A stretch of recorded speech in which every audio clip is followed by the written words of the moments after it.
দালাল পাঠিয়ে, দালাল কারা ছিল? আওয়ামী লীগের দুঃশাসনের আমলে যারা স্বৈরাচারের দোসর ছিল তারা আবার গিয়ে দালালি করেছে পুলিশের সাথে।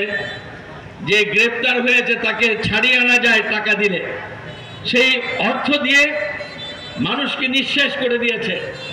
পুলিশই রাষ্ট্র হিসেবে দেশকে প্রতিষ্ঠিত করেছিল, এভাবে ধ্বংস করেছে। আবার কাকে?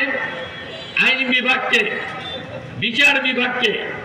যেখানে মানুষ গিয়ে আশ্রয় নেবে বিচারের জন্য, সেই বিচার বিভাগকে নিয়োগ বাণিজ্য করেছে তারা।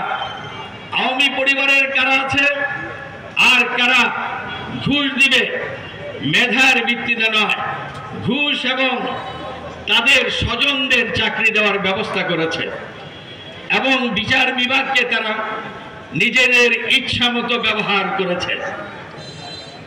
ন্যায় বিচার তো পাওয়ার দূরের কথা, বিচারালয়ে গিয়ে আমরা সাধারণ মানুষ সাধারণ মর্যাদাটুকু পাই নাই।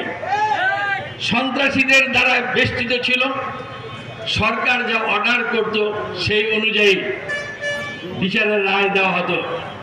বিচারের নামে বিচারালয় ছিল প্রহসনের জায়গা। মানুষের দুঃখ দুর্দশা গিয়ে যেখানে লাঘব হবে, যেখানে প্রতিকার পাবে, সেখানে গিয়ে মানুষ প্রতারিত হয়েছে, নির্যাতিত হয়েছে, অর্থ দিয়ে সেখানে বিচারের সম্মুখীন হতে হয়েছে। তারা ধ্বংস করে দিয়েছে দেশের অর্থনীতিকে, ব্যাংকগুলোকে শূন্য করে দিয়েছে। অবৈধভাবে অর্থ লুণ্ঠন করে কোটি কোটি টাকা তারা